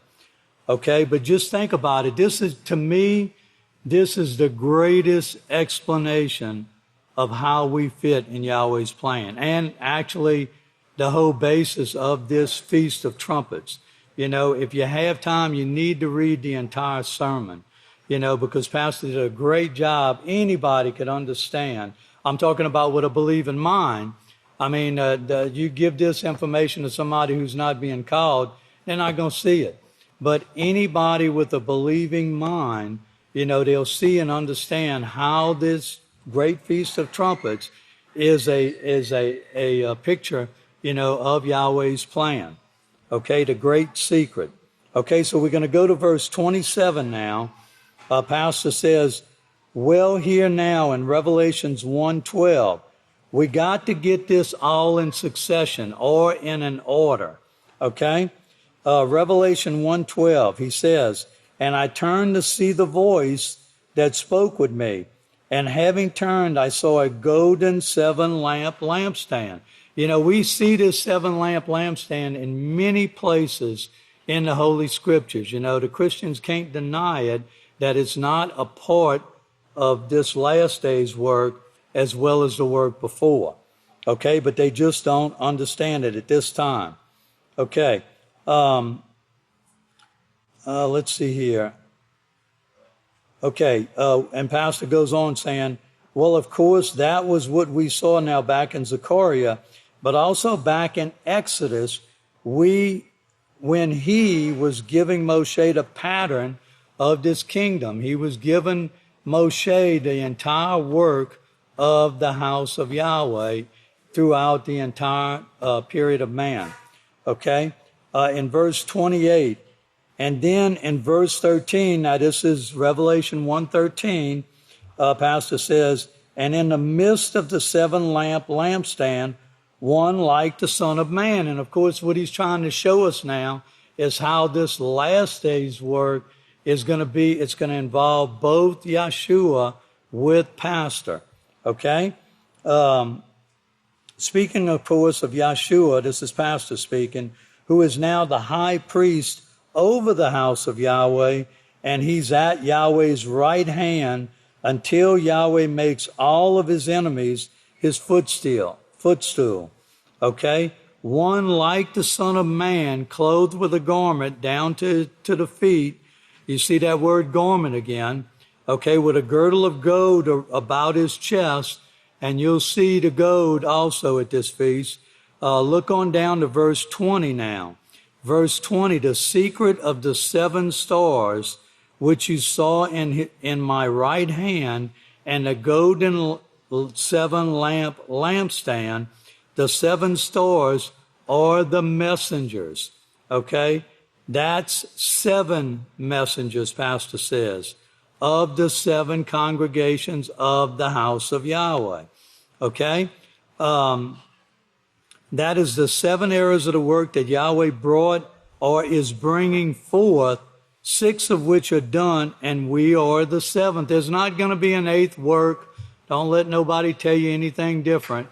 This is it. This is the last work. And think about it. We are in the last 3.5 years. You could think about it this way, that this Feast of Trumpets is the first feast of the last 3.5 years. Everything is going to be symbolic. Okay? Let's see here. Continuing on now. Let's see where I left off at. Okay. In verse 31, Pastor says, well, now let's get back to Zechariah 4, Zechariah 4:1. So you could turn back to Zechariah 4, verse 1. The messenger came to me again after he showed me Yeshua and saying, I'm going to bring forth the branch. Okay, now everyone here knows who the branch is. There's many prophecies about Pastor being this branch, being the last witness of the 2 witnesses. Okay, where did I go off at? Okay, I'm going to bring forth the branch. And then the same prophecy is given in another way in Genesis with Yeshua and the branch that he's to tie his donkeys to. So we know also that this is explaining the donkeys being also the apostles, which Yeshua brought forth, which we have their testimony in book 2, all of their writings. Okay? And the lampstand here now, the 7-lamp lampstand, 7 pipes, the last part of verse 2. And then Pastor says, in verse 3, there are 2 olive trees. Okay, 2 olive trees. We see 2 olive trees here by it, one upon the right side of the bow and the other upon the left side of it. If you hold your place right there and look over to Revelation 11, okay, so we're going to go to Revelation 11:1. That's on page 971. You know, speaking of this work specifically, being the work of the 2 witnesses, okay, and then coming down to this last day's work, okay? So Pastor says, just hold your place where you at there in Zechariah. In Revelation 11 now, where he's talking about the work of the branch, but also he's one of the witnesses. One of the witnesses, Pastor says, which was prophesied to be one of the branches in the last days to which Yahshua would attach this work. Think about everything that's coming out now that Pastor is explaining about the electrical field and everything. Everything is tied in. Prophecy is tied in, with all of us, and this total flowing of the message, like Pastor explained, like it shows in Revelation, these the rivers of living waters. This is our ability to bring forth the message, out to this world here, this time frame, but at the same time be a witness, to those in the heavens above. Okay? So continuing on there, let's see here, I should be marking my place. Okay, let's see here. So that we were in Revelations 11. Revelations 11. Okay, Pastor says, it was all prophesied, but it was hidden. Okay, you couldn't understand this at all if Yahweh didn't open your mind and make you want to absorb this whole book right here. But in Revelations 11:1, he said, and there was given me a reed like a measuring rod, and that Moloch stood, saying, rise and measure the temple of Yahweh and the altar and its confines, where they worship within. And of course, this prophecy was fulfilled by Pastor and others in the house of Yahweh. He fulfilled this prophecy. And when that temple is rebuilt, it's going to be rebuilt in these last 3.5 years. The house of Yahweh is not going to inhabit it, but we're going to have everything to do with the building of it. Okay? Because the pattern is there. Okay? Let's see here now. Continuing on. Verse 2. But the court which is outside, the temple leave out, and measure it not, for it is given to the Gentiles or to the nations. So he goes into detail here about describing what Gentiles are. Now, if you remember what Gentiles are, I brought you that information. A Gentile, and this is what we need to remember now, because it's also the armies, but a Gentile is anyone that doesn't have the laws of Yahweh, okay, or doesn't keep the laws of Yahweh. They're foreigners to the laws of Yahweh. They are cut off, as the apostle said, from life. So a Gentile is a foreigner, and it merely means nations too, because these nations are formed on their own without Yahweh. They're formed like the system that Nimrod started. The system called Nimrod, that the rejectors, they rejected Yahweh's laws, that the rejectors of Yahweh's laws started. But it's given unto them. It's given for a certain time. So now we understand about Yada and the scepter. It's given to them, to have that scepter right now. Okay? It's given for a certain time and up until a certain amount of time here where Yahweh's work, as is foretold. actually converts a huge number of the Hebrew people of Abraham's descendants or lineage who will be converted in these last days. Now, what we're going to do is, let's see here. Okay, we're going to go ahead and just continue on. Right now it belongs to the Gentiles. In fact, Israel is full of Gentiles. Because why? Because they don't keep and believe the laws of Yahweh. They're cut off from Yahweh at this time, but will be or will have their minds open very soon, and many of them even now. You know, as long as the message is going out throughout the entire earth, it is, you know, giving them the opportunity. Okay? Now, let's go real quick here to Matthew 4:16. Okay, go to Matthew 4:16. That's on page 730. Okay? And Matthew 4:16, Pastor says, let's see here. Okay, but here the Savior said in Matthew 4:16, the people who walked in darkness. Now this was a prophecy, of course, that I brought to you about Zebulun, actually seeing the work of Yahweh and the Savior being born. So they walk about in darkness. The people walk in darkness or ignorance, not following Yahweh's laws. So they're cut off. Okay? And for they who dwell in the land of the shadow of death. Now, that was covered even earlier too, you know, in Psalms 91:1.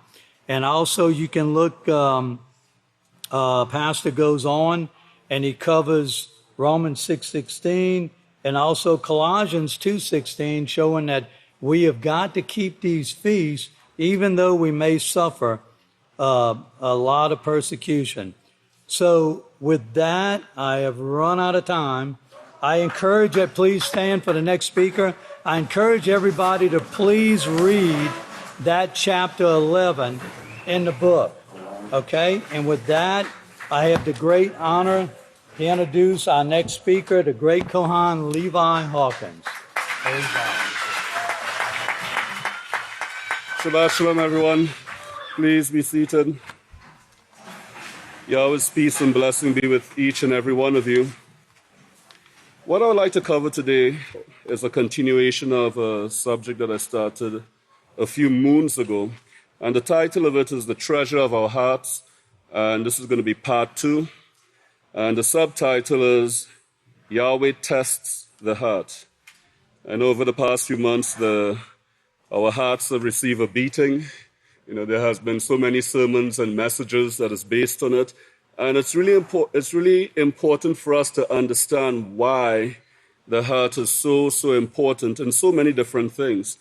I would like to start in Matthew chapter 12, and we shall read from verse 31, because the last time when I spoke, we were dealing with out of the abundance of the heart, the mouth truly speaks. And it's really important for us to understand that whatever we have within our hearts, it's what is broadcasted out, and in so many different ways, as we have learned over the past few moons. But one of the ways that it is broadcasted is also through our mouth, you know, whatever we have in there. And sometimes it's the emotional overload that allows many things to come out of our mouth. But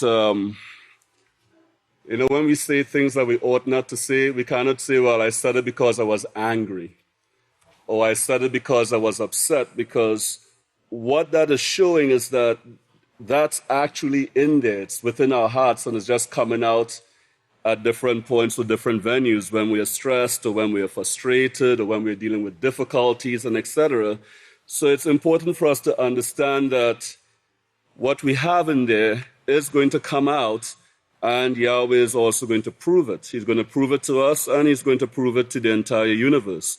So reading Matthew chapter 12, found on page 739, reading from verse 31, it says, "Therefore I say to you, every sin and blasphemy against men will be forgiven, pardoned. But blasphemy against the Spirit will not be forgiven. Anyone who speaks a word against the Son of Man, it will be forgiven him.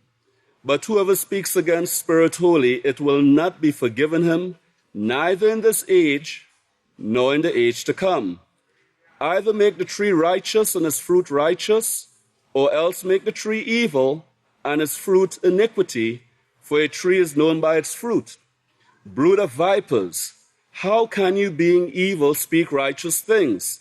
For out of the abundance of the heart, the mouth truly speaks. A righteous man from the righteous treasure of the heart brings forth righteous things. But an evil man from the evil treasure brings forth evil things. But I say to you that every word against the work that men will speak, they will give account for it in the day of sentencing. For by your words you will be justified, or by your words you will be condemned. And this is very important to understand, and that's why I said that we cannot use the excuse, well, I was upset, I was angry, that's why I said this or said that. I really didn't mean it.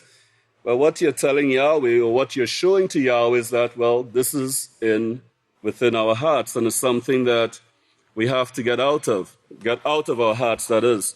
So this word abundance in Matthew chapter 12, verse 34, it's the Greek word number 4052. It means a surplus or abundance that was left over and above. And if you look at the Thayer's Greek English definition at the bottom there that is highlighted, it says, of that which fills the heart. So it's something that can fill the heart. Now, the next word that we're looking at here is treasure, which is the Greek word number 2344. And just reading the highlighted portion, and this I covered in the first sermon that I gave, the first part of it months ago. It says, receptacle in which valuables are kept, a treasury, storehouse, repository, and magazine. So whatever we value is what we are storing up in our hearts, whatever we value. If we value righteousness, then righteousness is being stored in our hearts. If we value sin, then sin is what is being stored within our hearts. But you could see what Yeshua said. Yeshua said, you have to make the tree righteous. This is what we have to store within our hearts. We have to store righteousness. But I want you to keep in mind that there is something there that the heart has a storage capacity. It has a storage capacity. It's a receptacle. And we covered this the last time. It says, we look at the word repository, and it means a receptacle or a place where things are deposited, stored, or offered for sale. And we look at the word magazine, which refers to a storehouse of information. So information can be stored within our hearts. And this is something that Pastor has mentioned many, many, many years ago. And it's so important to know exactly what we need to be storing in our hearts, because Yahweh says he will test it. He is going to test our hearts. He's going to test to see what we have stored in our hearts. And just last time Pastor spoke, which was on Isaiah chapter 21, he shows that information that we have stored in our hearts, it's going out like waves. And you saw the electromagnetic fields that originate from the heart being joined, and it's going out. And Yeshua, our high priest, is representing us at this time. And you'll see why it's just so important to have certain things in our hearts, or we ought to have it by now, because, we are in the last 3.5 years. So, we are, just as what Pastor said years ago, we should have been cramming for the exam. And the exam is now. Whether we recognize it or not, now we are being examined. And I'm getting way ahead of myself. So let's go to Hebrews chapter 10. Hebrews chapter 10, and we shall read from verse 16 through 17. This is the covenant that I will renew with them after those days, says Yahweh. I will put my laws into their hearts. Now, again, bear in mind that the heart is a storehouse, so I want you to think of it. It's something that can be put there. I will put my laws into their hearts, and in their minds I will write them. And when this process is complete, then he says, their sins and iniquities I will remember no more.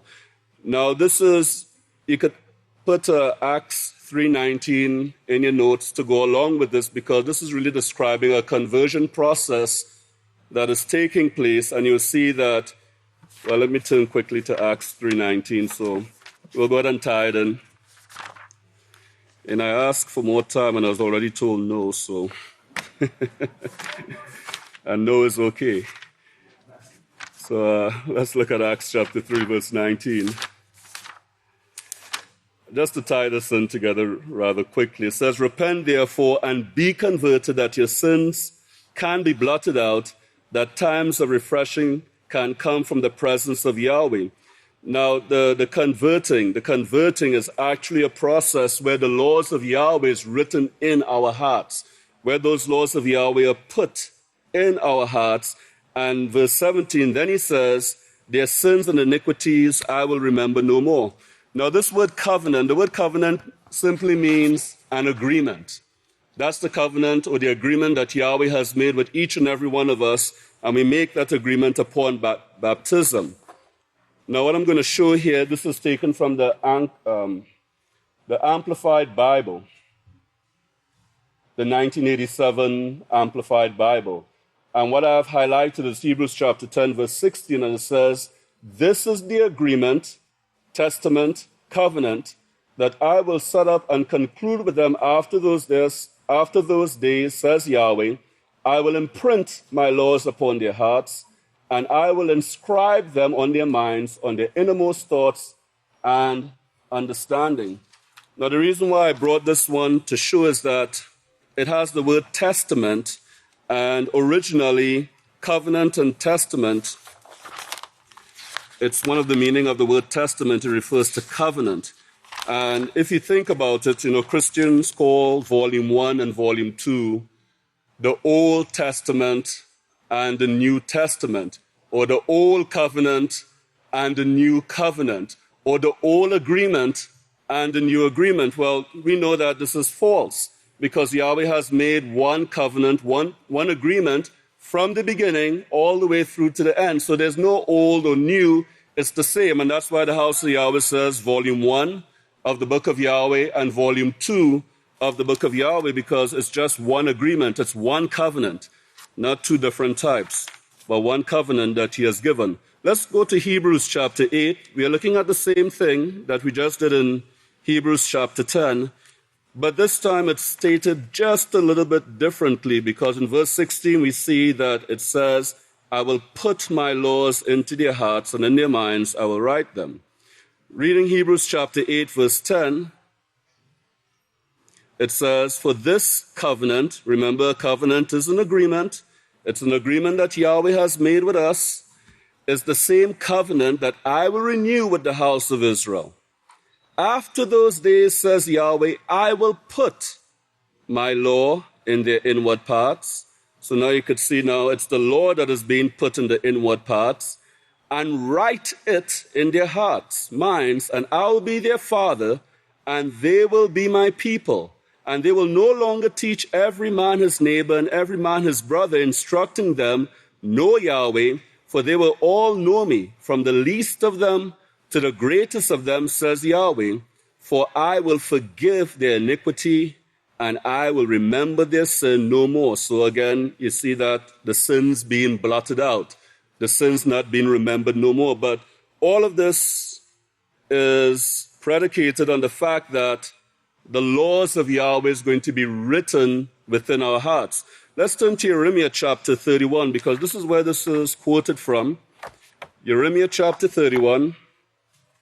Reading from verse 31 through 34, and this is found on page 599 in the Book of Yahweh.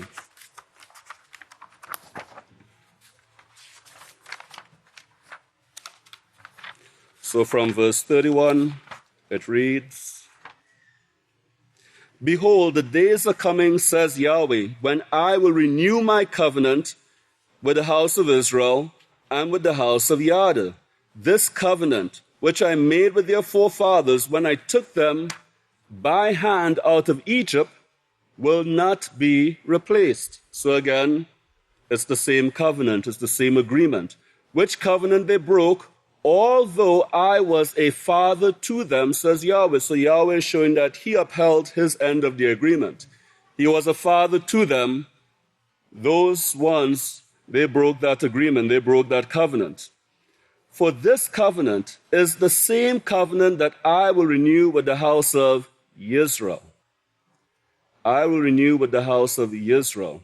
After those days, says Yahweh, I will put my law in their inward parts and write it in their hearts, minds, and I will be their father, and they will be my people.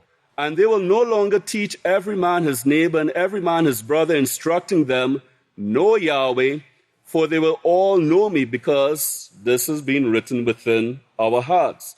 From the least of them to the greatest of them, says Yahweh, for I will forgive their iniquity and I will remember their sins no more. So once this is written in there, once the laws of Yahweh is written in our hearts, he shows that our iniquity, our sins will be forgiven, and Yahweh is not going to remember those anymore.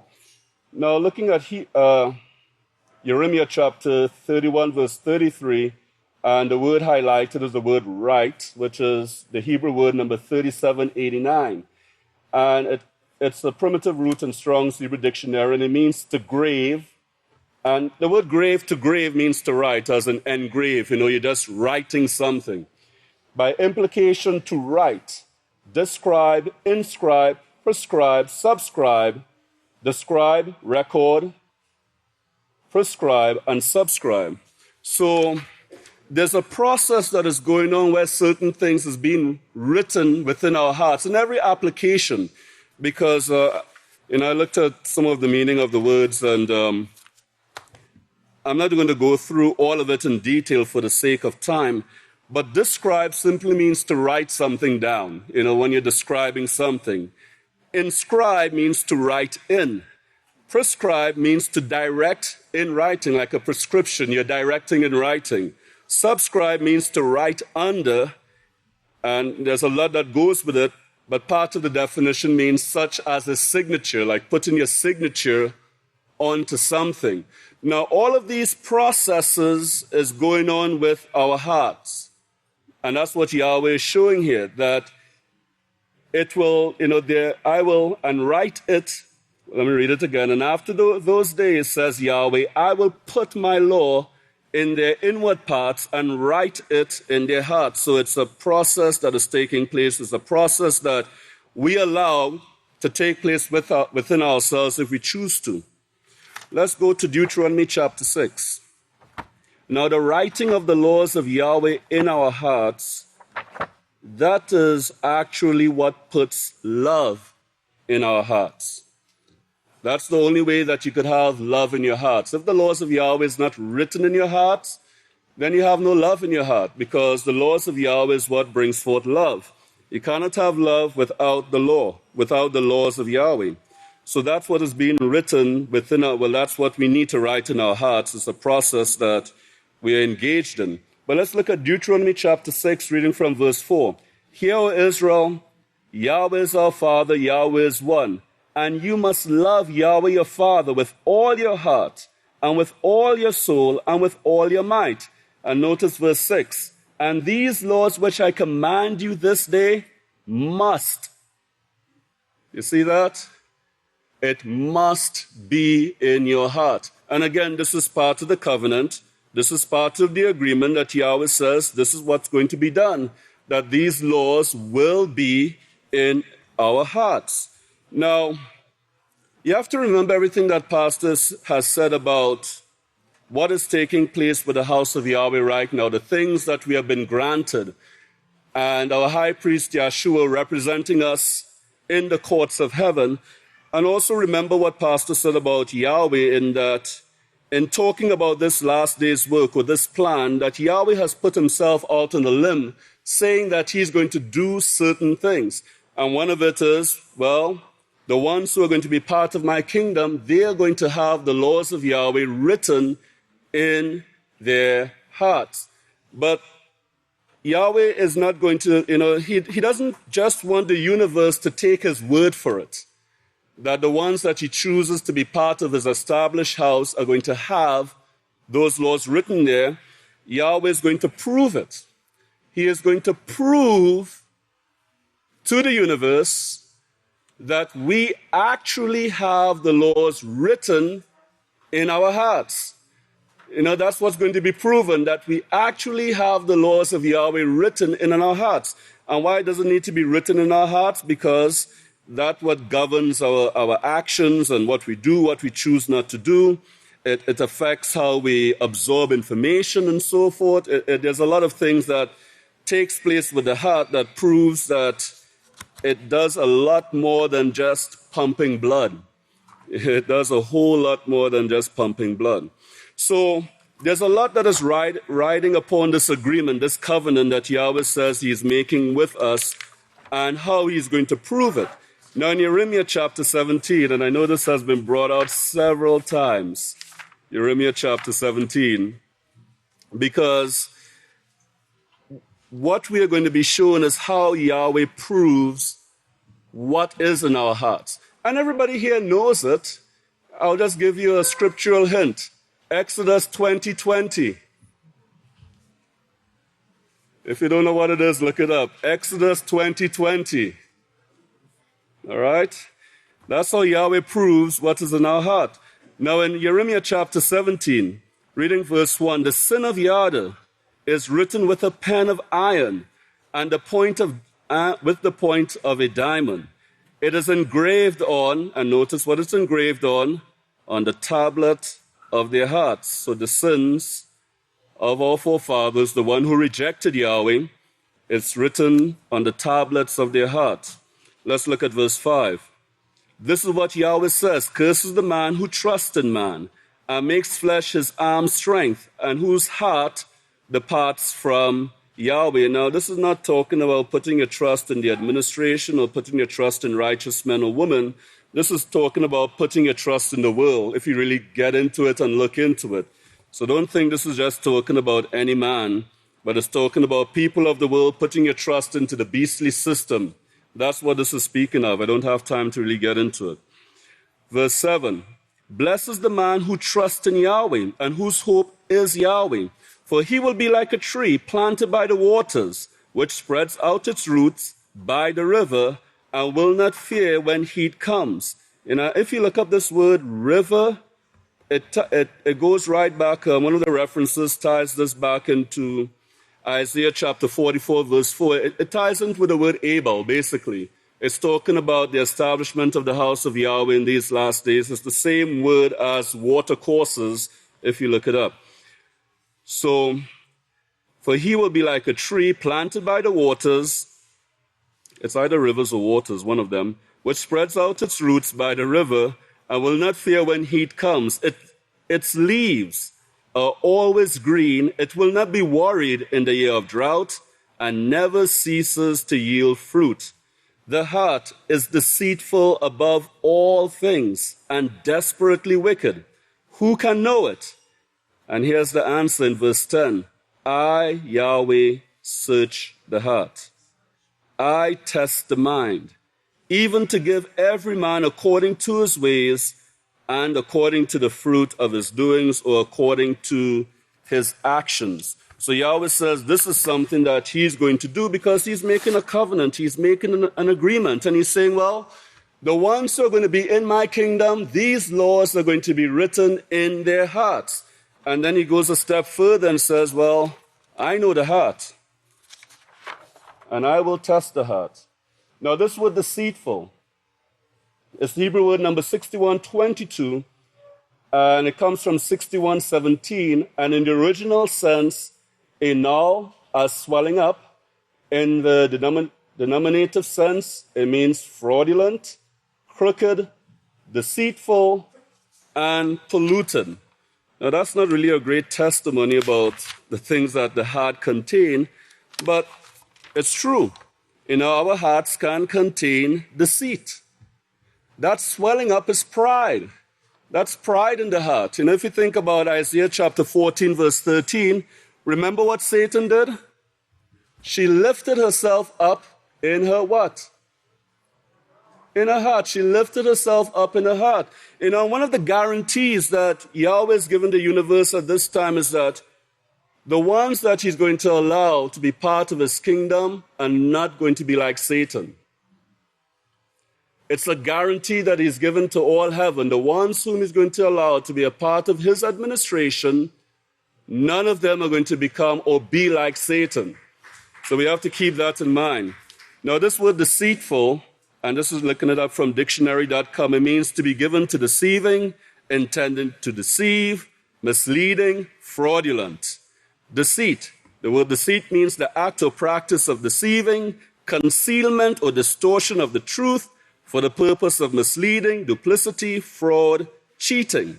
It has it also, part of the meaning is the quality of being deceitful, duplicity, falseness, and all of this is in our hearts. The heart, there's so many scriptures that talks about the heart being evil, wicked, lust being bound in the heart, folly, foolishness, madness in the heart.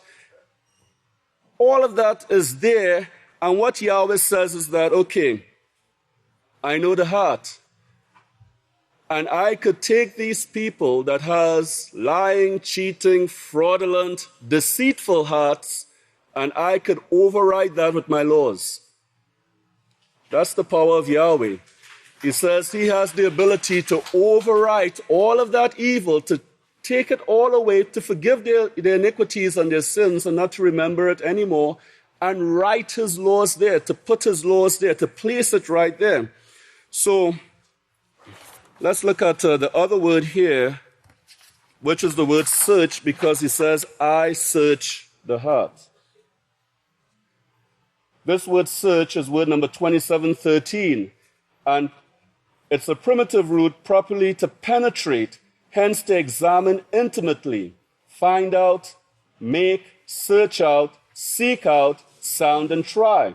From Brown, Drivers, and Briggs, it means to search, search for, search out, examine, investigate, to search through, explore, to examine thoroughly, to be searched out, be found out, be ascertained, be examined. So there's nothing we could hide from Yahweh. There's absolutely nothing we could hide from Yahweh, because Yahweh says he's the one that is searching our hearts. This word try is the word to test, to investigate, examine, prove, try. It means to examine, try, prove. That's Brown, Drivers, and Briggs' definition. It means to examine, scrutinize, to test, prove, try of gold, or try of persons, try the heart, try the man of Yahweh, to be tried, proved, to make a trial. So these are the things that we go through now. As we have heard over and over in this presentation, we're in the last 3.5 years. And I remember when it was announced that we're in this time period, and then in the weeks that followed, immediately everyone was being tested in different ways. And it was like, wow, this is really rough. The last 3.5 years, and I was like, man, we're just a few weeks into it. We haven't even gotten to the midway point of it. And then everyone is like, being shaken of the tests and the trials that we are going through. And, we're just a few months into it. And of course, I want to go through something in the book of Israel, and I'm going to spend a lot of time here, the rest of the time that I have actually. Now, this is the 7th book of Israel, part 2. It's chapter 2, keeping the Sabbath as Yahweh keeps the Sabbath, number 17. Yahweh withdraws from his people to observe and test them. And this sermon was given 7/21/07. And what I want to show is why Yahweh tests the heart and what he is hoping to see within our hearts. As we know already, the agreement that we made with Yahweh, or what Yahweh has already said, is that these people, they are going to have my laws written in there. Having the laws of Yahweh written within our hearts is what's going to govern our actions. It's what's going to help us push forward in righteousness. So let's see how quickly I could get through some of this here. So this is copied directly from the book of Israel, which is the 7th book of Israel, part 2, reading from verse 39. And Pastor says, now with that in your mind, go over to 2 Chronicles chapter 32, And here we get a valuable lesson for the house of Yahweh, a very valuable lesson. And I want you to keep in mind as we read about Hezekiah that he is not condemned in any way here. In fact, the man believed, he believed without seeing. It's possible even be the first one of the first who will make it into that position. Let's look at verse 40, and now I'm going to just stick with the highlighted portions. So Pastor reading verse 24 of 2 Chronicles chapter 32. And he said, at the time Hezekiah became sick and near death, so he prayed to Yahweh, who answered him and gave him a sign. Now this, of course, it goes to show you that he was in contact with Yahweh, you know. He was studying, he was doing his part, he was working and doing for Yahweh, and became sick. But Hezekiah did not respond according to the benefit that he received, and he became proud. He was so pleased with himself that he was in direct contact with Yahweh probably, and he thought he was beyond falling. See, that he was the cock of the walk, king of the woods, top drawer, far out man, all of these things. He became proud in his thinking. So that you see the deceit, the swelling that took place there within his heart. Notice in verse 42 and into verse 43, Yahweh had to judge this man some more because he was with him. He was wanting to use him. He wanted him as a part of his kingdom like he wants you right now. You get that? He wants every one of you as part of this finishing work here as a witness throughout all eternity. You have the best opportunity to get the best position because you are in the nuclear age and you can actually witness exactly what sin brings. No one of the others can do this. That's the other errors. They'll be taking your word for it, but all we're going to have is the history of what taking place. Now in verse 45, he talks about what Hezekiah was put through, that he humbled himself, but he says, let's read on, because he actually shows what Yahweh put him through in order to find out what was in his heart. And, keep that in mind as we go through our tests and trials, because this is what Yahweh is wanting to find out, what's actually in our heart. Well, he gave him this very great riches, but he was also testing him. He was putting him through a test because he had to know what was in his heart. He had to know what was in his heart. He prayed to Yahweh, and he was healed. He didn't respond with the thankfulness that he should have responded with, but he became proud. So Yahweh tested him. He said, I got to know what's in his heart. Now, this is just an example. It could be a position that you're given. You could become a supervisor. You could be lifted up into an office. And if pride enters in, well, then the test comes. Now, in verse 50, part of the test that Hezekiah went through is that Yahweh withdrew. Notice this now. He withdrew from Hezekiah in order to test him, so he might know all that was in his heart. Did you ever think that Yahweh had deserted you? Did you? Just recently, right? I noticed that myself, and I noticed the stress that was upon so many people, and I thought, wow, what is going on here? Let's look at verse 52. And he showed that with the stress on, people were reverting back to certain things. He says, well, why don't I just go back to smoking or chewing? What do I care about the house of Yahweh? My payday runs from 8 to 5, quitting time. I don't care if people spill milk out of the ice boxes. I don't care if they crawl in there and go to sleep. What should it matter to me? I'm just a watchman that Yahweh has planted over the house of Yahweh, but he has forsaken me now. He left me. My prayers aren't answered anymore. I'm under this great distress that's killing me. I can't go on like this. Pastor says, I've heard your cries. Yes, all of you. I know the stress you were under, and I know the thoughts that were coming forth from your mind. But let me tell you something, and brothers and sisters, keep this in mind here, because this is really the important part. What you proved to Yahweh in that time of testing right there was very valuable for putting together his kingdom, because some of you were actually strong. You actually proved you had backbones. Look at verse 54. I don't know how long the test will go on, but Yahweh is going to find out what's in your heart and whether you really do care about the house of Yahweh and the work. That's what Yahweh is going to find out, whether we really do care about the house of Yahweh and the work. Let's look at verse 57. Yahweh withdrew from him in order to test him, so he might know all that was in his heart. They put mind, but it's not mind there, it's heart. Comes forth from the heart. A separate unit of thinking that directly comes, by the way, from the subconscious mind. A separate unit of thinking that comes from, by the way, the subconscious mind. So it all comes down to what we are putting in is what we are getting out. What we are putting in is going directly into our subconscious mind, and it's coming out through the subconscious mind, back through the heart. And there's a lot of other scriptures that proves this. We really have to be mindful of what we are studying, what we are allowing ourselves to look at. Don't be allowing yourself to look at foolish stuff on YouTube and, wherever, the internet and etc., because you're storing that information.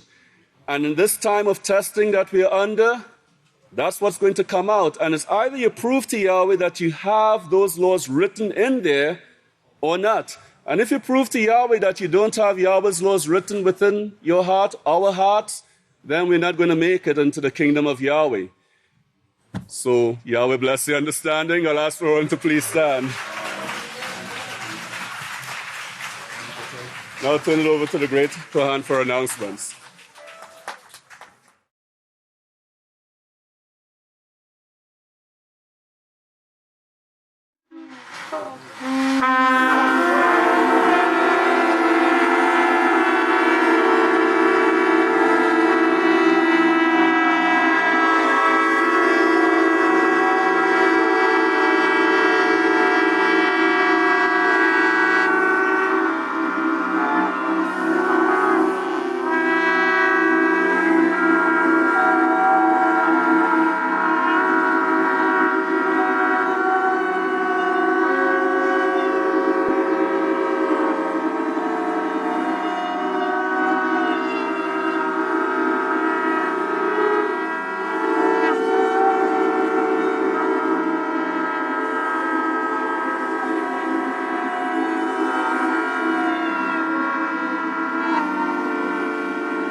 Amen.